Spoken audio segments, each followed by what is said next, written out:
Isang simpleng tanong na kapag pumasok sa isip mo, biglang bumibigat ang bawat segundo. Bakit parang wala akong nararamdamang saya sa mga ginagawa ko? Parang nawala ng kulay ang paligid. Pag-usapan natin yan habang nagkakape.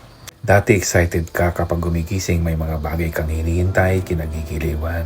May apoy ang pangarap mo. Ngayon, mechanical na lang lahat. Ginagawa mo na lang mga bagay dahil kailangan. Hindi dahil gusto mo. Hindi ka naman malungkot na umiiyak. Hindi ka rin galit. Napapansin mo lang na parang hindi ka masaya. Tinatawag itong inner burnout o loss of passion.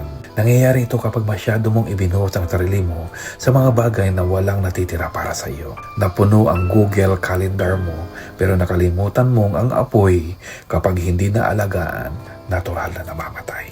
Ngunit hindi ibig sabihin ito na talunan ka o failure ka. Ang kawalan ng gana ay signal ng iyong katawan at isip na oras na para huminto, oras na para mag-reflect at magpahinga. Matutong humindi sa mundo para makapagsabi ng oo sa sarili mo.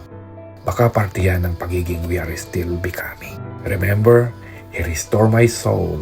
Psalm 23:3. Maybe you need to let God restore you first. Hindi ka tamad dahil napagod ka.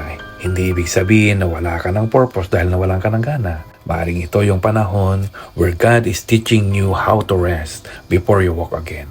Kasabay kitang maglakad, dahan-dahan lang.